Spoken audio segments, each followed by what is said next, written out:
Olá, seja muito bem-vindo à Novo Tempo Portugal. É sempre um privilégio muito grande podermos estar na sua companhia semanalmente, através do canal 186 da Mel, mas também pode estar connosco ouvindo as nossas emissões através da rádio RCS.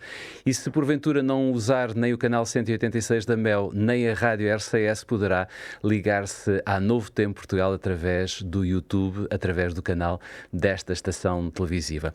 É muito bom podermos estar na sua companhia, é muito bom podermos abrir a Palavra de Deus e estudarmos juntos aquilo que Deus nos deixou e aquilo que poderá ser extremamente útil e prático na nossa vida, preparando a nossa vida para um dia nos encontrarmos com Deus. O meu nome é Jorge Duarte e não estou sozinho aqui neste programa que tem por nome Bíblia Aberta, e nós, ao longo das emissões que vamos ter consigo, iremos abrir claramente a Bíblia e poder mostrar pela Bíblia aquilo que Deus deixou para nós. Comigo tenho o Pedro Esteves, que é também, entre muitas responsabilidades, o diretor desta estação. Tenho também o Vítor Pancha e a Ana dos Santos. Três teólogos que me irão acompanhar ao longo das emissões desta nova temporada, digamos assim. A Bíblia Aberta faz por temporadas. Vamos iniciar hoje uma nova temporada e por isso mesmo terei o privilégio e o grato prazer de vos ter aqui, pelo menos em algumas emissões. Iremos abrir a Palavra de Deus e iremos ter a Bíblia aberta em cada episódio. Hoje tentaremos descobrir uma receita, se quisermos, uma receita que nos pode ser muito útil para a nossa vida, para o nosso dia-a-dia, e eu vou chamar-lhe, se vocês não se importam, vou-lhe chamar a receita para o sucesso, porque eu acho que nós vamos encontrar aqui muitas dicas, a Bíblia tem muitas dicas que nos permitem dizer que podemos encontrar uma receita para o sucesso. Vamos, talvez, começar, nada melhor, por abrir a Bíblia e vamos ao Velho Testamento. Vamos ao livro de Deuteronômio, que é um dos primeiros livros da Bíblia. No capítulo 18, nós vamos encontrar aqui uma primeira mensagem que Moisés escreveu e que ela é bastante interessante, que diz o seguinte... Capítulo 18, versículo 15, diz: O Senhor teu Deus te levantará um profeta no meio de ti, de teus irmãos, como eu, a ele ouvireis.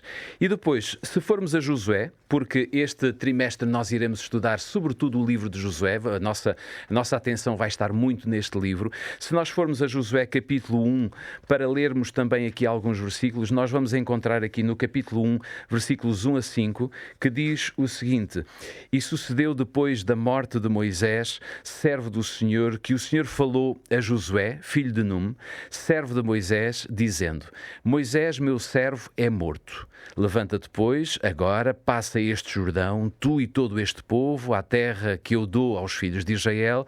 Todo o lugar que pisar a planta do vosso pé, vô-lo tenho dado, como eu disse a Moisés. Desde o deserto e do Líbano até ao grande rio, o rio Eufrates, toda a terra dos heteus e até o grande mar para o poente do sol, será o vosso termo. Ninguém te poderá resistir todos os dias da tua vida. Como fui com Moisés, assim serei contigo, não te deixarei, nem te desampararei. Ana, vou começar por ti, porque temos que fazer aqui algumas perguntas e a primeira pergunta é dirigida a ti. Podemos dizer que encontramos nestas duas passagens de Deuteronômio e de Josué ligações e se calhar até uma ideia de continuidade do legado que foi deixado a Moisés agora com Josué?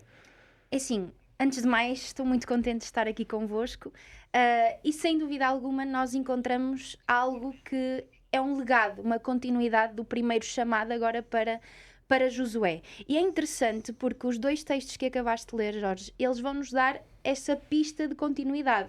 O primeiro em Deuteronômio, como leste, a dizer: semelhante a mim, um profeta, semelhante a mim, a ele ouvireis. Ou seja, Moisés está a dizer que Deus vai trazer alguém, vai levantar uma nova pessoa para este legado de serviço, de direção e de condução do povo de Israel. E depois em Josué parece que há a confirmação plena da parte de Deus deste chamado especial a Josué.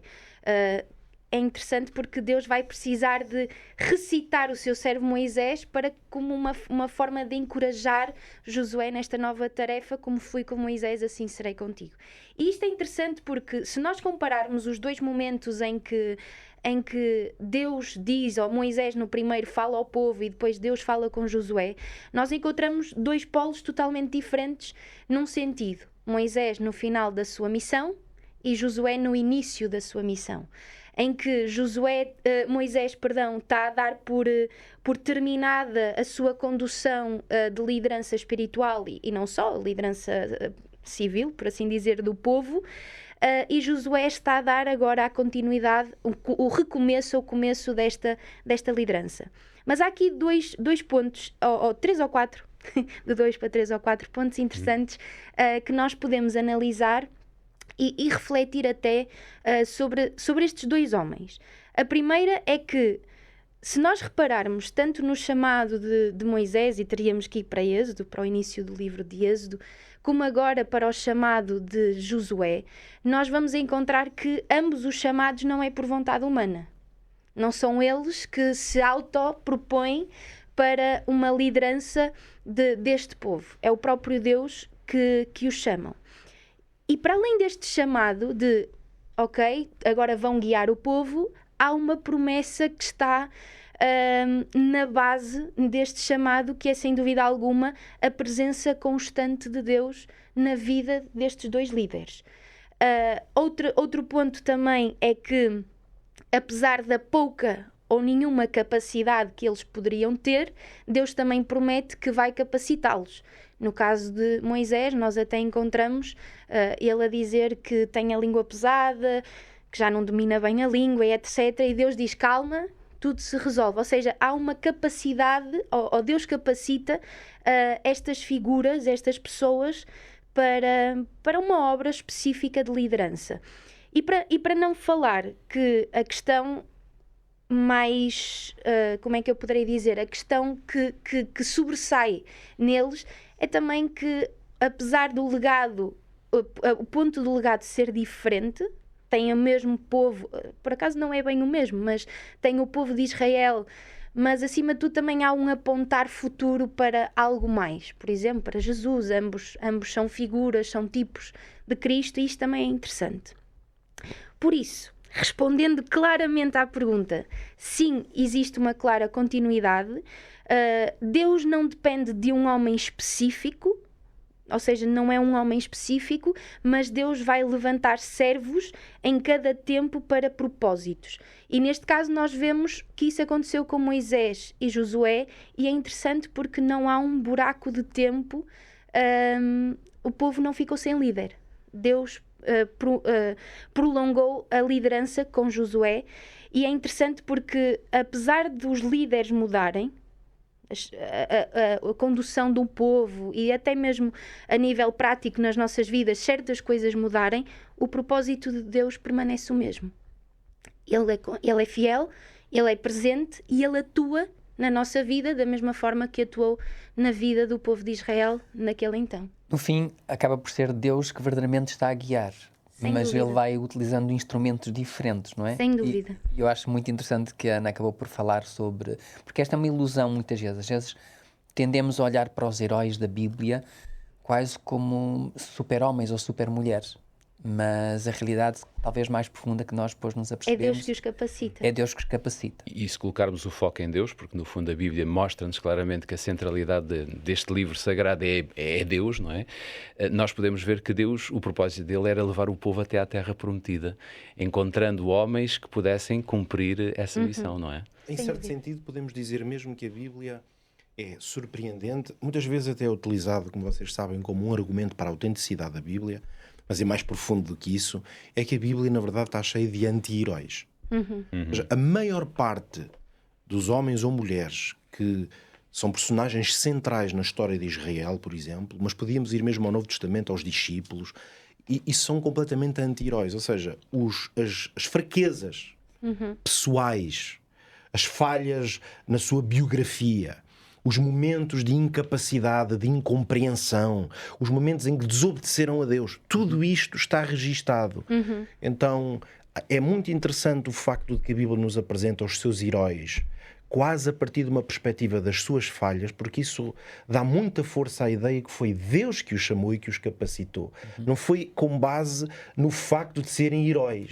O que, aliás, torna a Bíblia, do ponto de vista dos livros ou dos grandes textos mitológicos que muitos povos têm, nós também temos em Portugal, não é? Os Lusíadas, por exemplo, é como um texto fundador que cria uma certa narrativa sobre um povo. A maior parte, para não dizer quase todos os grandes textos que fixam as populações e as histórias são heróicos. Criam mitos sobre as coisas incríveis que os povos fizeram. E depois a história de Israel e a história da Igreja Cristã, ela declara com muita franqueza as falhas. E isso é porque o livro fala sobre Deus, como dizia o Jorge, não tanto sobre pessoas. Sem dúvida. E é muito interessante naquilo que o Pedro acabou de dizer. Tendo a Bíblia o registro, digamos assim, da parte boa e da parte má de cada líder que Deus escolheu, olhando, por exemplo, para Moisés, que foi aquele que esteve antes de Josué, e este tempo que nós vamos ter aqui da Bíblia aberta, iremos falar muito sobre Josué, não tanto se calhar como Moisés, embora hoje teremos forçosamente também de falar de Moisés, porque há aqui uma passagem de testemunho. É muito interessante, porque olhando para a história de Moisés, nós vemos falhas incríveis na vida deste homem, não é? Em que nós podemos nos interrogar como é que Deus foi capaz de escolher este homem. Mas se formos a Êxodo, capítulo 33, vamos ver o outro lado que é extraordinário. Em Êxodo, capítulo 33, versículo 11, e você que está aí em casa poderá abrir a sua Bíblia. Estamos na Bíblia aberta e é importante que possamos usar este livro sagrado. Em Êxodo, capítulo 33, versículo 11, nós encontramos uma passagem fantástica que diz: "E falava o Senhor a Moisés face a face, como qualquer fala com o seu amigo. Depois tornava-se ao arraial, mas o seu servidor, o jovem Josué, filho de Num, nunca se apartava do meio da tenda." E esta passagem é espetacular, nós já vamos comentá-la, porque vemos aqui Deus a falar com Moisés face a face, mas também vemos aqui o jovem Josué muito atento àquilo que se passava com o seu chefe.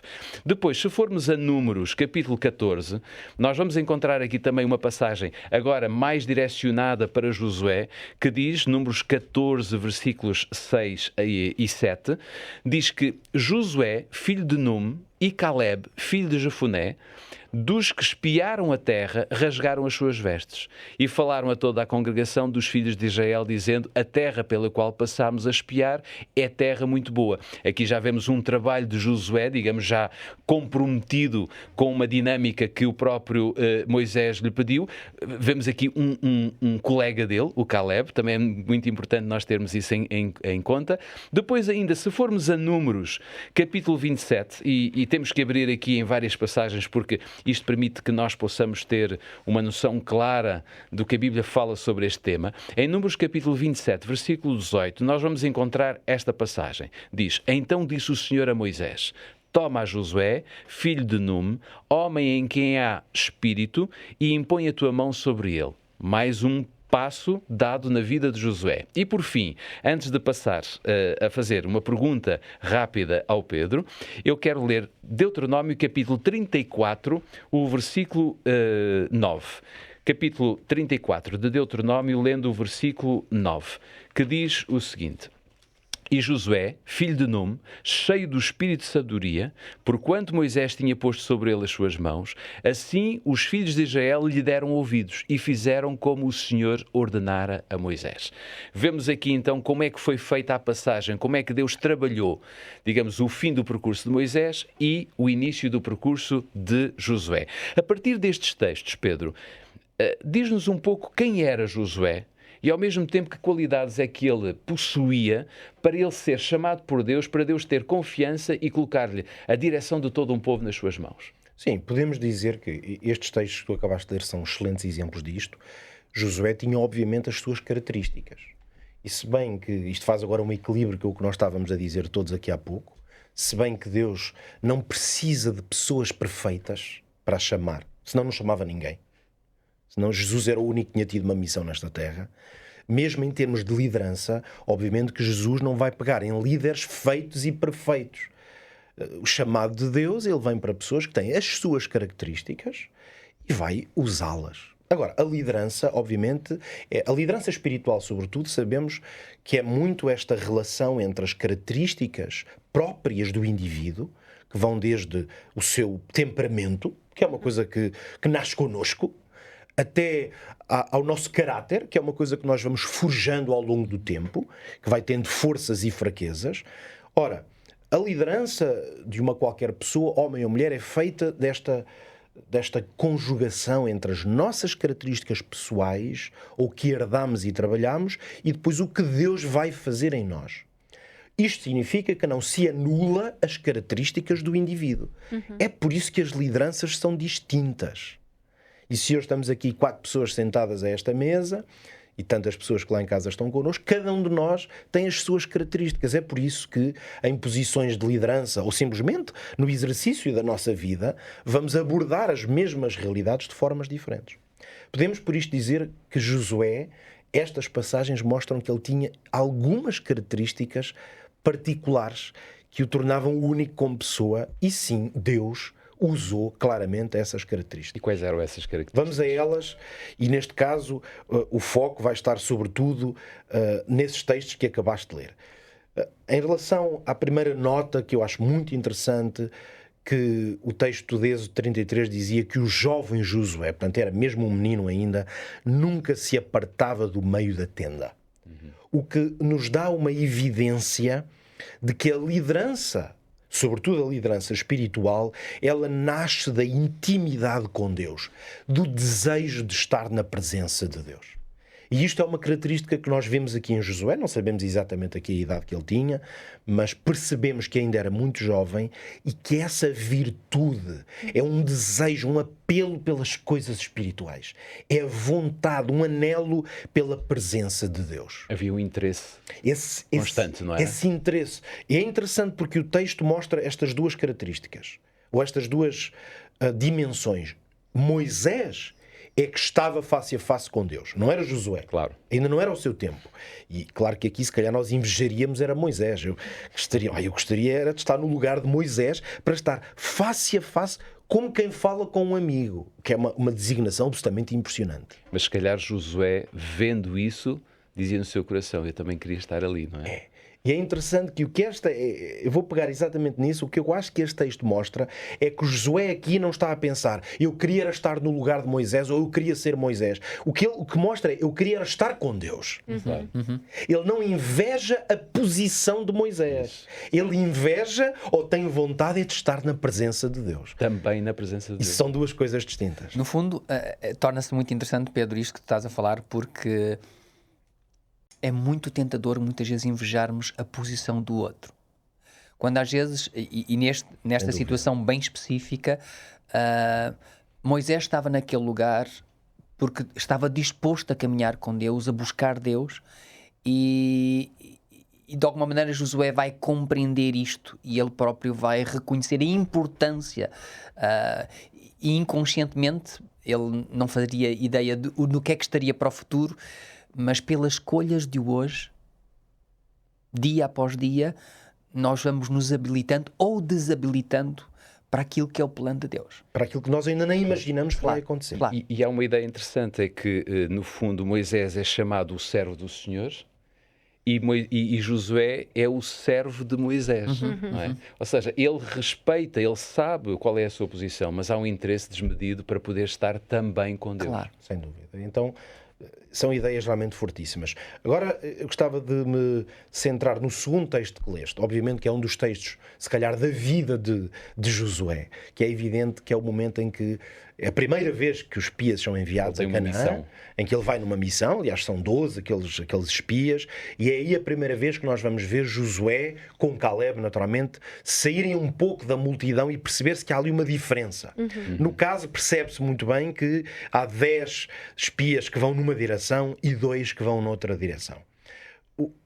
Para mim, fica aqui muito claro uma característica da liderança, ou até aqui nem é da liderança, é uma característica da pessoa, da fé e até da estrutura moral de Josué.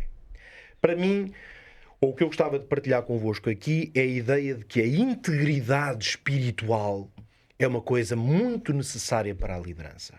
Porquê é que eu lhe chamo integridade espiritual? Porque quando nós vemos que toda a gente vai numa direção, normalmente o mais fácil é deixar-se ir naquela direção. A irmos atrás. É irmos atrás, porque Josué vê 10 a dizerem, esqueçam, a terra realmente é boa, isto para resumir o que se passou ali, a terra é ótima, aquilo é uma maravilha, as uvas são gigantes, há leite e mel com fartura, mas nós jamais vamos conseguir conquistar aquilo, porque os homens são gigantes, são fortíssimos. E por norma nós temos aquela ideia de nos derrotarmos a nós próprios, não é? Tendo 10 a derrotar 2... Ora, aí está. O normal seria Josué e Caleb pensarem, eu até acho que se calhar nós devíamos ir com força, mas se os 10 acham que é melhor não Eles ir, deverão ter razão. eles devem ter razão, eles são 10, vamos nos calar aqui, seja uma certa... o defender-se um pouco, de ter que se expor, a contrapor, e se vierem para cima de mim e me disserem, mas argumenta lá, não viste. Então, é preciso ter integridade e coragem para não se deixar levar pela opinião de uma maioria e expor a sua opinião. Portanto, nós vemos aqui esta ideia de uma fidelidade aos valores, uma certa fidelidade ao que ele considera ser certo. E é aí que esta integridade moral e espiritual que nós, na verdade, vamos ver ao longo da vida de Josué na sua biografia. Mas, Pedro, deixa-me só aqui fazer-te este apontamento. Essa integridade não era só em Josué. Caleb também a tinha, não é? Ele conseguiu encontrar um amigo que partilhava exatamente do mesmo pensamento, do mesmo modo e, se calhar, dos mesmos objetivos, não é? É por isso que às vezes nós temos pessoas que estão ao nosso lado. Às vezes basta uma pessoa que está de uma maneira forte ao nosso lado para nos dar força para avançarmos.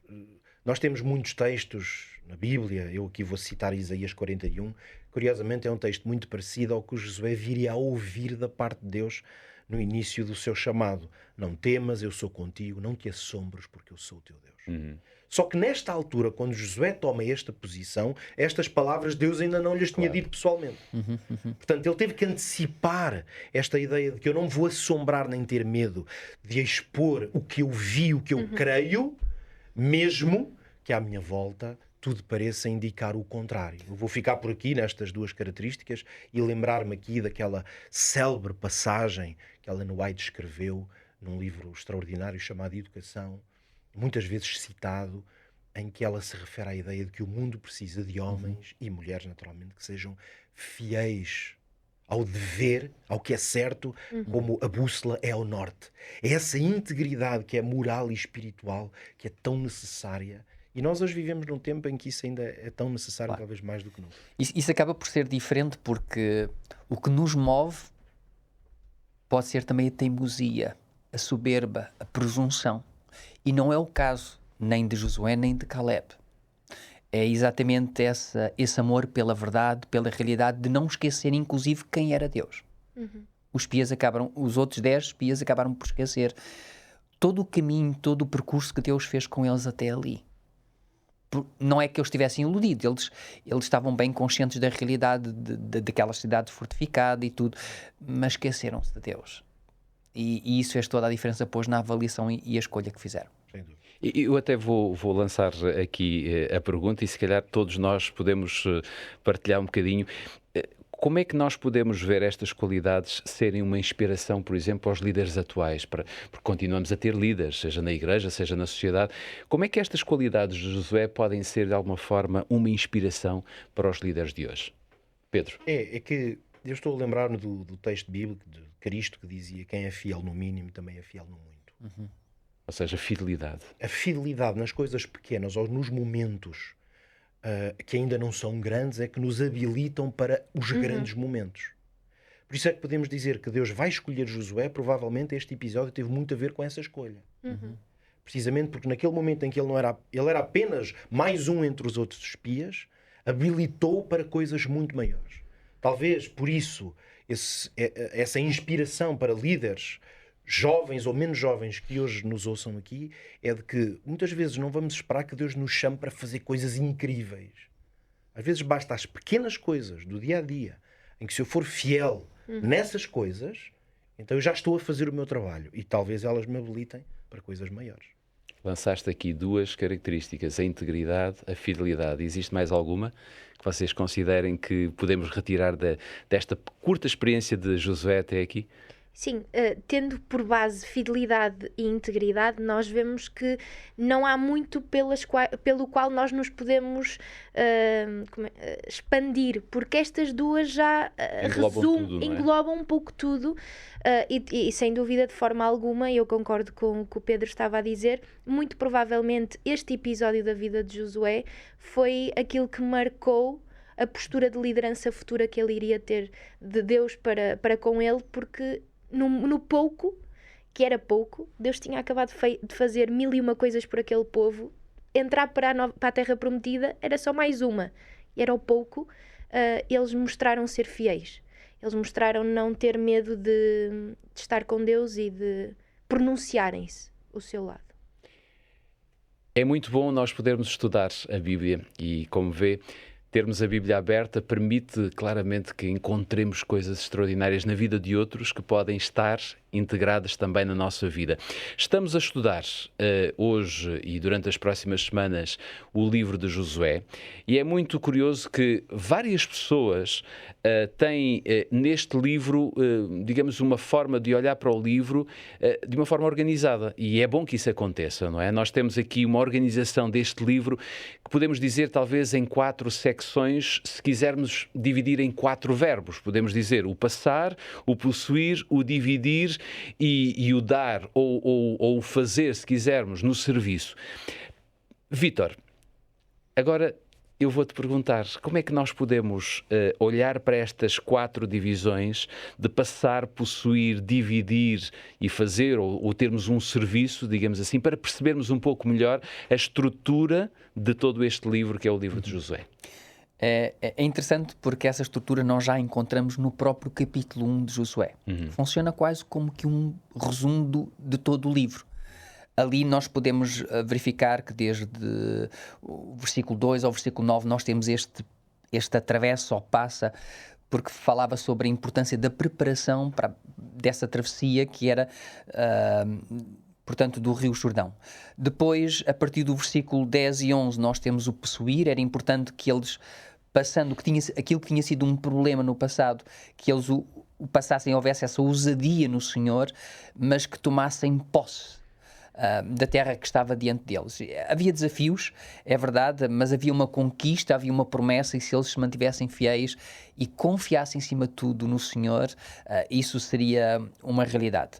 Ainda no capítulo 1, portanto, na terceira parte, no dar ou dividir a terra, uma vez tomando posse, nós encontramos a partir do versículo 12 ao versículo 15, era importante haver esta divisão, portanto, esta partilha, porque era assim, efetivamente, a vontade do Senhor para quase todas as tribos. E então, do versículo 16 ao versículo 18, a realidade do fazer ou servir, ou seja, da obediência à lei, à vontade do Senhor, ou seja, a importância não somente da fidelidade que os tinha levado até ali, mas numa própria renovação da aliança.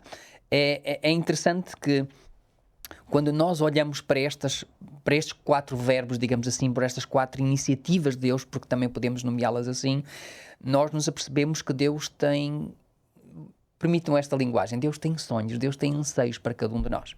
E Deus tinha também para aquele povo.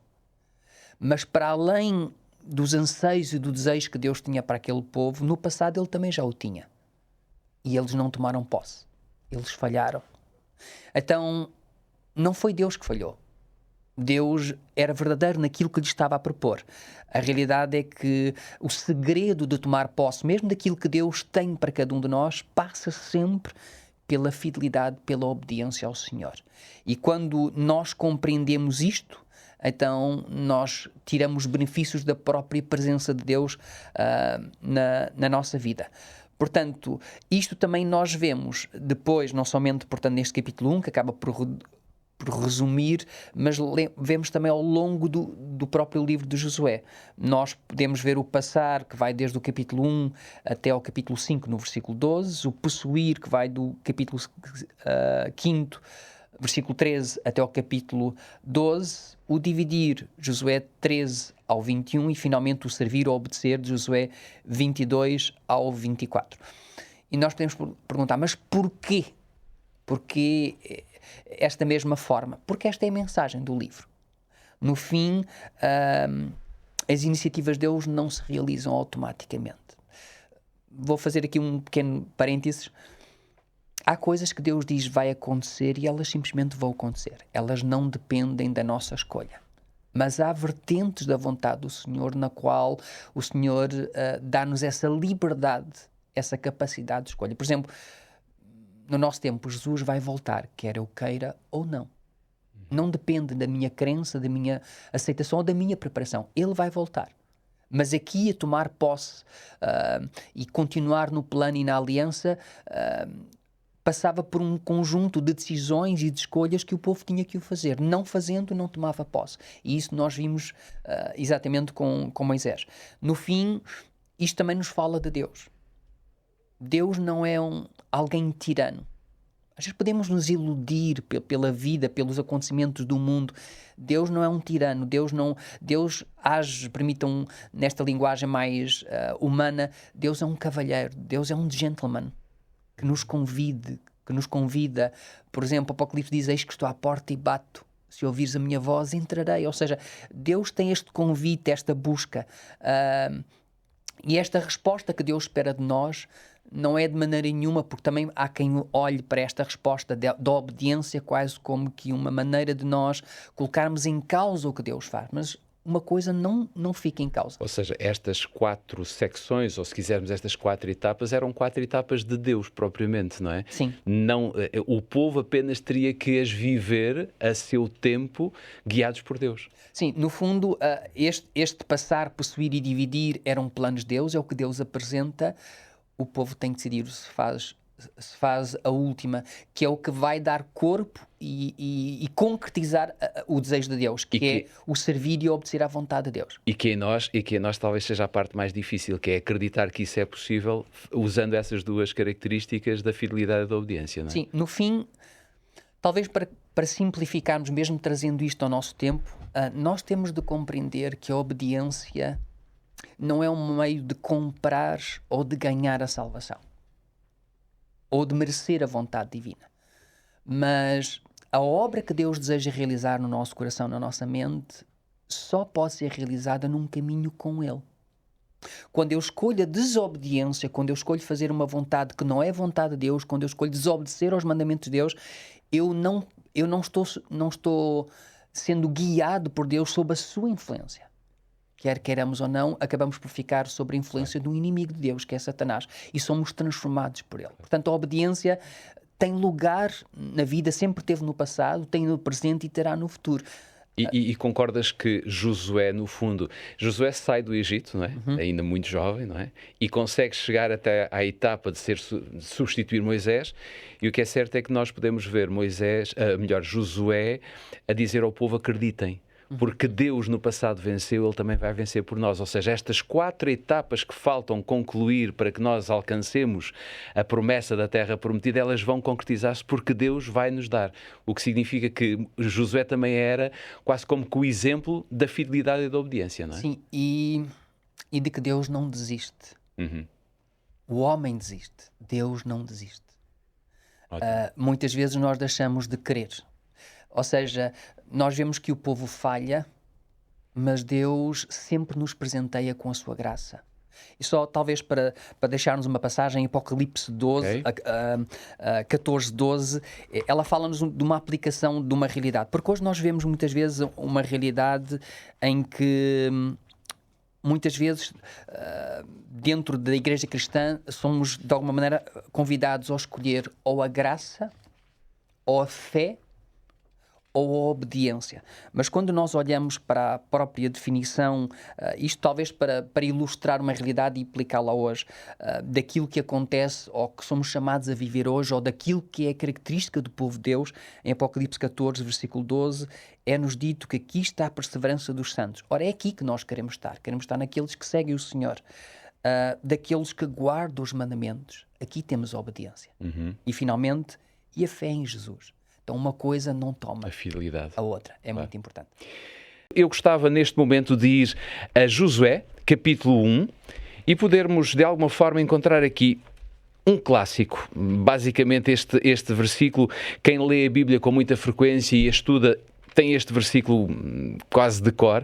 Diz claramente Josué capítulo 1, versículo 9: não te mandei eu, esforça-te e tem bom ânimo, não temas, nem te espantes, porque o Senhor teu Deus é contigo por onde quer que andares. Vamos juntar a esta passagem, que no fundo é uma grande promessa de Deus dirigida diretamente a Josué, vamos juntar aqui uma outra que muitos anos mais tarde, quando Jesus esteve nesta terra, mesmo no final do seu mandato, já quase a terminar os seus dias nesta terra e ascender ao céu, Jesus vai dirigir-se aos discípulos no capítulo 28 de Mateus para lhes dizer algo de extraordinário, um remate fantástico a toda a sua obra. Capítulo 28 de São Mateus, versículo 20 diz: ensinando-os a guardar todas as coisas que eu vos tenho mandado, e depois deixa a promessa: e eis que estou convosco todos os dias até à consumação dos séculos, ou à consumação do mundo. Ana, esta promessa que Deus fez de alguma forma a Josué e que depois vai repeti-la aos seus discípulos por outras palavras na pessoa de Jesus, ela é uma promessa que está extensível a toda a Bíblia. Nós encontramos desde Gênesis a Apocalipse em diferentes pessoas, em diferentes momentos, diferentes grupos. Por que será assim tão importante esta confiança em Deus e, sobretudo, que Deus vai estar connosco ou que Deus está connosco? Esta pergunta é muito interessante, é uma boa pergunta de reflexão para nós aqui, porque se é algo tão transversal em toda a Bíblia, esta presença, esta forma de Deus estar connosco, este incentivo que vem de eu estarei convosco, parece que dá este power que às vezes falta ao cristão, ao discípulo, ao seguidor de Jesus. E é interessante porque nós perguntamos porquê? Porquê é que é uma promessa tão transversal? Qual é a necessidade real? Se Deus já disse no início, porquê é que há esta necessidade de repetir constantemente: eu estarei contigo? Porque o ser humano tem um grave problema que se chama memória. E eu penso que todos nós aqui também sofremos um pouco com este problema. Porque, sim, Deus disse que estará connosco, mas no presente eu já me esqueci que Deus está connosco. Então, ou comigo neste caso, parece que há uma necessidade constante da parte de Deus de forçar num sentido positivo esta questão da nossa memória. Ok, eu estive com Moisés, eu estive com Josué, mas calma que eu também estou contigo agora, vou estar. É uma necessidade do próprio Deus em nossa função. Ele não tem essa... Em nosso benefício. Sim, é uma necessidade nossa, mas é uma necessidade de Deus no sentido em que, para que não haja nada que nos impeça de conectar com Ele, Ele diz: eu já vos dou a papinha toda, no sentido, eu estou convosco, sempre. E é interessante porque esta questão é o fio condutor de toda a Bíblia e é também aquilo que vai marcar a base da nossa segurança e coragem. Porque o texto que acabaste de ler, Jorge, em Josué, na versão, o livro, uma versão portuguesa que eu gosto bastante, a versão vai explorar de sim, se é ousado e forte, abandona o medo e a dúvida. E depois há o porquê, porque eu estou contigo. Ou seja, se nós queremos ter coragem, se nós queremos ser fortes, se nós queremos ser ousados na nossa fé, no nosso relacionamento com Deus e uns com os outros, positivamente, nós temos que ter esta noção da presença de Deus na nossa vida. E é interessante porque quando nós olhamos para Josué estava a enfrentar um enorme desafio e a iniciar o caminho de conquista para a terra prometida. E entrar com um povo numeroso, como era o povo de Israel, para uma terra desconhecida, apesar de terem espiado 2 vezes a terra, espiar não é sinónimo de convivência nem vivência lá concretamente. Eles viram mais ou menos como era a realidade. Nem de conquista. Nem de conquista. Eles simplesmente observaram a realidade daquela terra. Então, nós vemos que atravessar o Jordão, entrar para essa terra, humanamente, era impossível. Foi impossível 40 anos antes e era impossível 40 anos depois. Então, a necessidade de Deus afirmar: eu estou contigo, era necessário para este encorajamento para Josué e para o próprio povo. Isso faz-me lembrar um bocadinho aquela ideia de quando os nossos filhos, por exemplo, vão para a escola no primeiro dia, eles vão super nervosos, não é? Porque eles vão enfrentar algo que nunca tiveram. Mas os pais dizem, olha, eu estou contigo. Não é? Eles vão nervosos na mesma, mas no pensamento deles eles têm lá, o meu pai está comigo, não é? E foi isso um pouco que Jesus fez com Josué. Sem dúvida. É essa noção de, mesmo nos momentos mais difíceis, nas incertezas e nos desafios, e no caso de Josué, e no caso dos discípulos, quando Jesus diz, e estarei convosco até ao fim dos tempos, até à consumação dos tempos, é porque é um grande desafio que vem aí. É um grande desafio que vai ser necessária a presença constante e a noção da presença constante de Deus na nossa vida. Significa que em muitos momentos o nosso coração vai bater forte perante os embates que vamos ter à nossa frente. Os discípulos não saíram dali tranquilos. Então tudo bem, agora a partir de agora isto vai ser fácil, não é? Sem dúvida, porque ter medo é algo humano. Ter medo do desconhecido, sentirmos sozinhos, acharmos que estamos sozinhos, daí esta necessidade do próprio Deus e de culminar esta questão da presença com o próprio Jesus no mundo.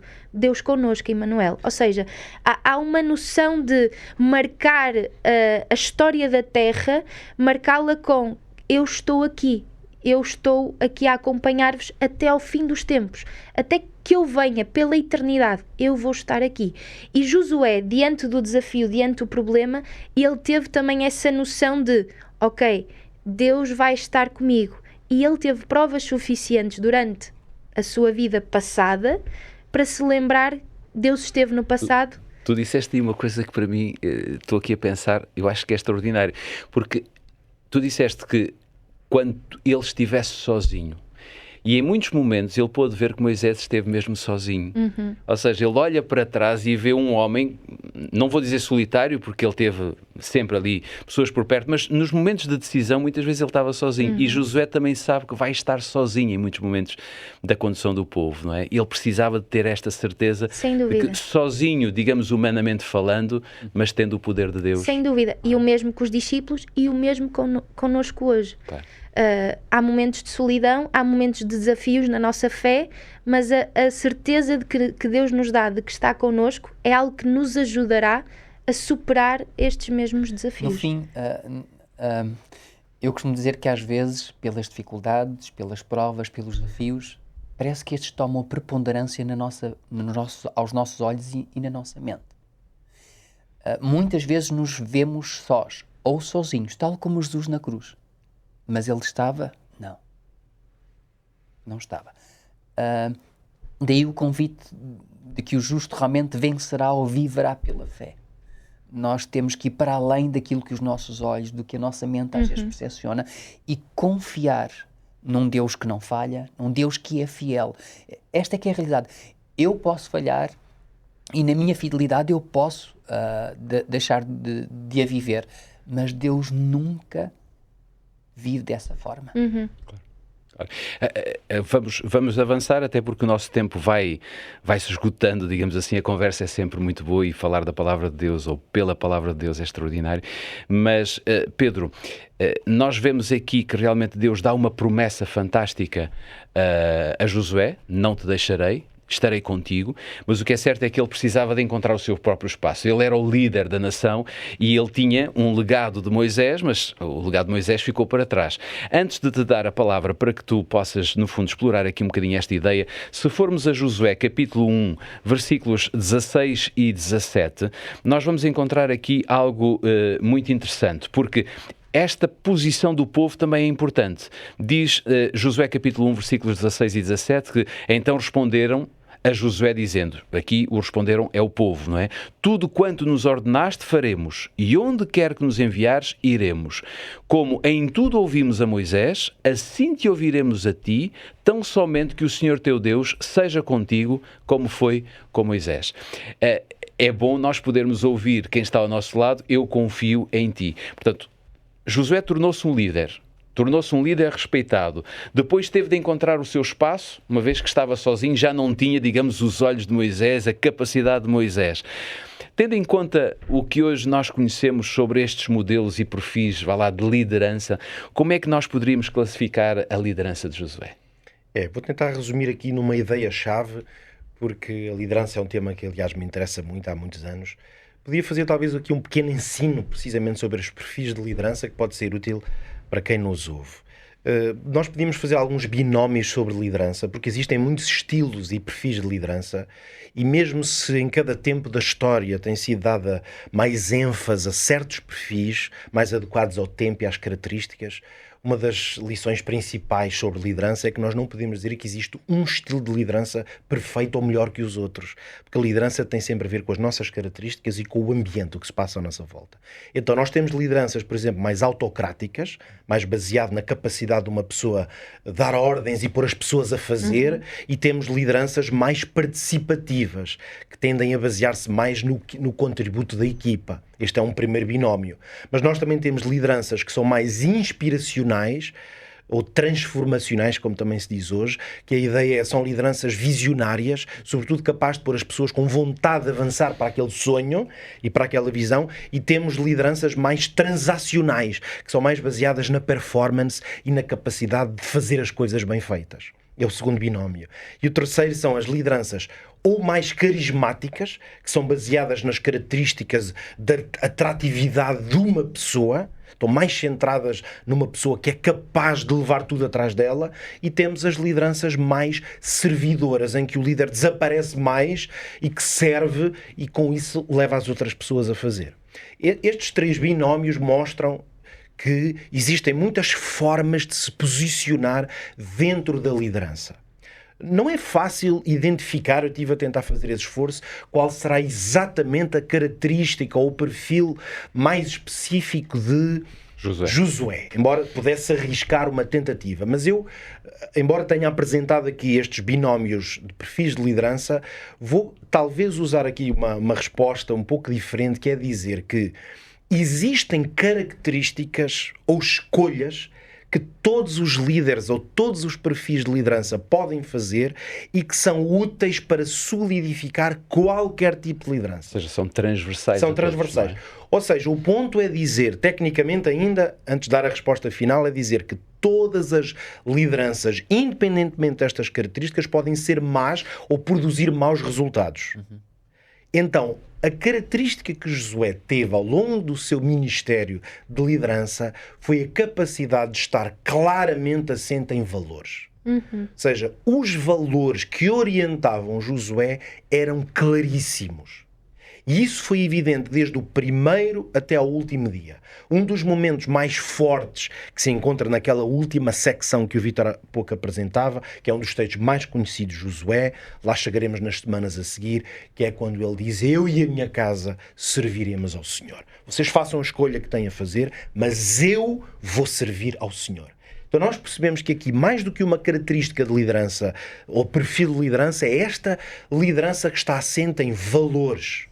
Esses valores acompanharam Josué ao longo da sua vida e, portanto, fizeram dele um bom líder. Seja qual for o nosso perfil de liderança ou as nossas características, assentar em valores e em integridade a nossa vida vai sempre produzir bons resultados. Deixando sempre Cristo, ou Deus neste caso, liderar esses valores. Claro, porque numa liderança espiritual esses valores são essencialmente valores cristãos e inspirados de acordo com aquilo que Deus nos deixou como parâmetros. E aí nós encontramos quase que esses binómios, não vou dizer todos numa pessoa só, mas muitas características desses binómios na mesma pessoa. Acho que exatamente. É por isso que Jesus, aliás, é o exemplo perfeito de liderança, porque Jesus teve todas estas características e perfis na sua própria liderança. Agora, ele foi sempre íntegro com os valores que o orientaram. Por isso, umas vezes ele foi autocrático e outras vezes foi serviçal. Vítor, tenho mais uma pergunta para ti, mas antes eu ainda quero abrir aqui a nossa Bíblia em Josué capítulo 1, versículo 8, para podermos encontrar aqui algo bastante interessante. Josué capítulo 1, versículo 8 diz o seguinte: não se aparte da tua boca o livro desta lei, antes medita nele dia e noite, para que tenhas cuidado de fazer conforme a tudo quanto nele está escrito, porque então farás prosperar o teu caminho e serás bem-sucedido.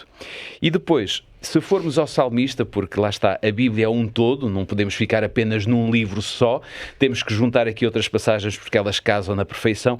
Se formos ao Salmo, logo ao primeiro Salmo, Salmo 1, nós encontramos aqui nos versículos 1 a 3 o seguinte: Bem-aventurado o homem que não anda segundo o conselho dos ímpios, nem se detém no caminho dos pecadores, nem se assenta na roda dos escarnecedores, antes tem o seu prazer na lei do Senhor e na sua lei medita de dia e de noite.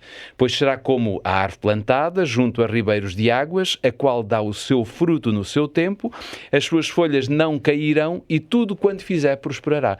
Temos aqui uma certeza absoluta naquilo que a Bíblia nos apresenta como o projeto de Deus para a nossa vida. Vítor, Josué recebeu a promessa de que Deus iria estar com ele, de que Deus iria fazê-lo próspero, bem-sucedido, e podemos olhar aqui depois para outros homens como Davi, Salomão, enfim, tantas outras pessoas, mulheres da Bíblia. Nós normalmente mencionamos sempre nomes masculinos, mas também há nomes femininos, em que nós claramente vemos o poder de Deus.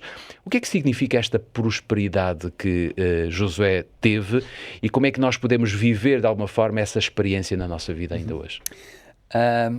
Eu sempre me interrogo muitas vezes que resposta a dar a perguntas como estas.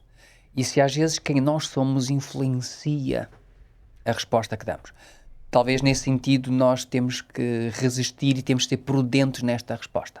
Uma das coisas que nós nos apercebemos claramente do versículo bíblico é que a verdadeira prosperidade bíblica passa sempre por uma reflexão profunda da palavra do Senhor, por uma vivência da mesma, por uma obediência, por uma vida, e nós temos vindo a falar sobre isto, alinhada com os princípios divinos que são intemporais. Eles existem, eles são princípios do reino de Deus. Queremos estar no reino de Deus, temos que os viver hoje. E, ou seja, por outro lado, olhar para Josué e ver este bem-sucedido, que ele seria próspero, nós podíamos pensar que ele iria fazer com o poder do homem, com o poder militar, mas não. Eles, na realidade, são consequência de uma fidelidade espiritual, de uma intimidade constante com Deus, numa vida de obediência. E no fim, este também é o segredo. Agora, a pergunta que fica aqui é: e a riqueza? Porque queiramos ou não, todos nós, de alguma maneira, não somos indiferentes a esta realidade. Este é o segredo para sermos ricos. E quando eu falo aqui de rico, falo, portanto, de riqueza material. É importante nós fazermos aqui uma diferenciação entre a prosperidade bíblica e esta riqueza material, que são coisas muito, muito diferentes. Como tu disseste, Jorge, Davi, Salomão, Esther, Daniel, como tantos outros, na realidade prosperaram porque colocaram Deus no centro das suas decisões. Mas foram todos eles ricos? É este o exemplo que nós temos da Bíblia? Não. Eu sei que nós estamos um pouco limitados pelo tempo, mas eu tinha aqui Hebreus 11, versículo 32 ou 38, de homens e mulheres que foram fiéis, mas que muitos deles foram mortos, foram perseguidos, foram esquartejados, A vida que eles acabaram por viver não foi uma vida de riqueza, nem de estar em tronos.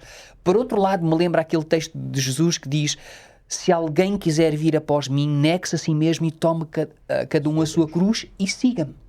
Então nós podemos compreender que no fim, mesmo quando nós olhamos para Romanos 12, 1 e 2, que ele fala-nos da importância de não nos conformarmos com os valores do mundo, mas irmos para além pela ação do Espírito. Ele chama-nos a um sacrifício.